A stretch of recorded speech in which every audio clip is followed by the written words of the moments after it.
sắp thôi initial site kia thằng nào chưa hình thành có ở lâu sen ra này kia nên mà đi chum te sắp lâu te mà đi chuyển te về nó khác mà ngày ta về lệ nó khác initial site nó khác thằng nào chưa hình thành có khác thì thằng nào chưa hình đi tất cả cho anh ăn chuột thì thì bây giờ mày chú bảo chuan tin chú mình biết là mà chuan thằng nào chưa hình lệ thì lệ thằng nào chưa hình chế chữ na thì có đi và đi hiện tầm nước sạch của mình giải là cái cái lúa lâu làm việc và phát triển cái cao thì nó khác những suy nghĩ thế mà cũng mình mà ra anh chế là hồi nay trong cái chỉ mà ví dụ rằng của mình cũng sống theo anh chim anh và sẽ cái này chúng ta có khả năng lâu vàng hơn kan chim em lo wa ma se ngai sam deuh na kan ya chu han ko ka dua kan ko han tan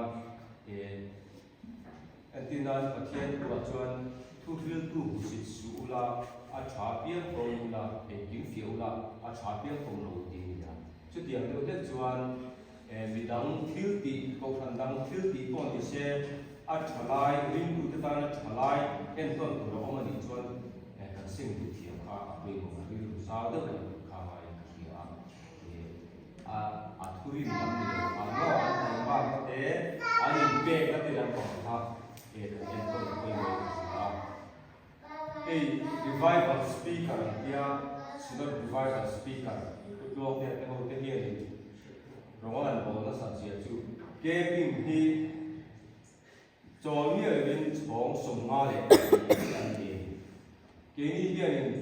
cái cái này tầm cái là song thì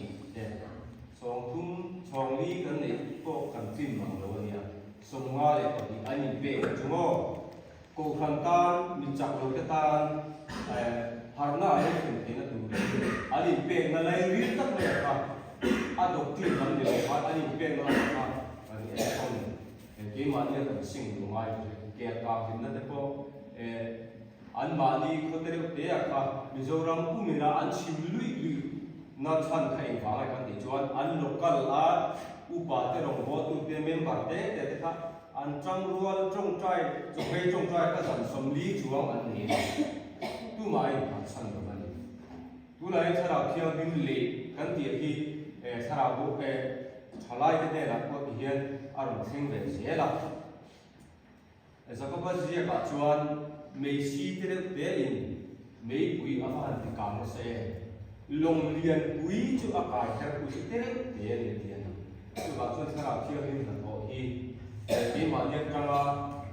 in pay cũng đủ để thực hiện thành họ thì cần sự hiện hóa cần thấy vào câu hóa thì chuan bằng năm mà đi in trong cái quý ba bạc han có phần suy tu thế này rong bộ tu evangelist thế po mi rong trong cái quý cũng ba thế po mi rong trong cái quý cần ngay mò có phần uổng tu lệ đi ăn tu lệ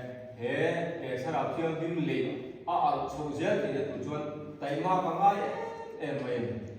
mà mình có vắng không cần tập em ai ăn chèn em ai chú mình tụi chuan chẳng có cái cổ cái này thằng ai chú sao nào theo điểm là thọ ai initial site là cái mà đi mà cái tên mình đang phát về cái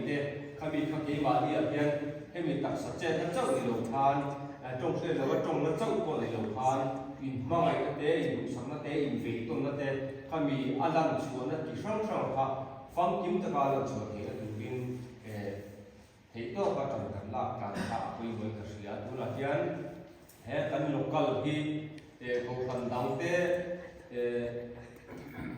hun quý khéo là bảo và thiên nhiên tu riêng lệ sản thế cán bộ gốc sát tắc mới chỉ là đi đúng lệ đi local đóng thế hàng ngày của chuan trên cả cái chung cảnh trong tập công thì đầu xe đó sau đó thiên linh mấy cái amin local tao hay amin nó sẽ tổ mày tí sở đá là in vun fill thấp na hun bộ hồn lục na lá bộ hồn thành luôn nôn thì lục na local thì ẩm tổ nia chú vào chuan cái mà nia trong hiền kể cả ẩm tiêu cái khăn tay bạc suy là cái mà nhiều trong hiện ăn suốt tụ tăng tật lúc này district cả hiện phân thì du đến tu là hiện là phân là thọ ăn của anh em cái mà nhiều mà hiện mò cái bê xí này tập bộ thì cũng như là cái tu nó tập bộ thì cũng như là cái tay mà cái lung của nó tập bộ khác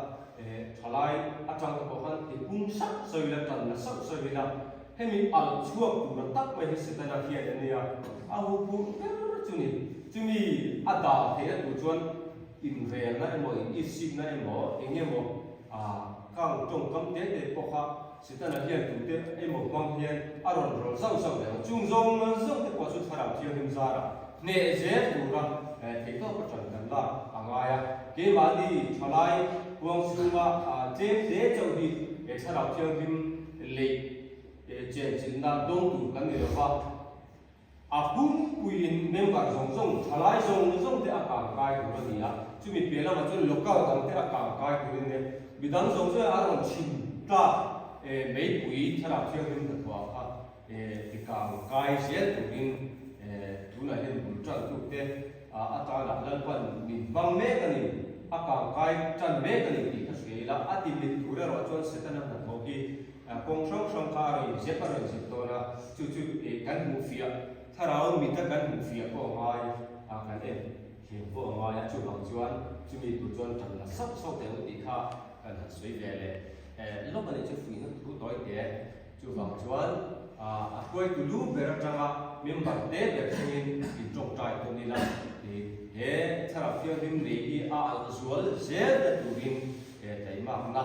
แต่ลูกเรื่องจังหวะแต่เรื่องที่ว่าแต่มามันทาราประเทศนี้กันนักทุนสวยเองทุนดินจุงแต่จุงฉันให้มึงไงละเอาไม่อยากถึงคนละหากันสวยเลยแล้ววันนี้การพุ่น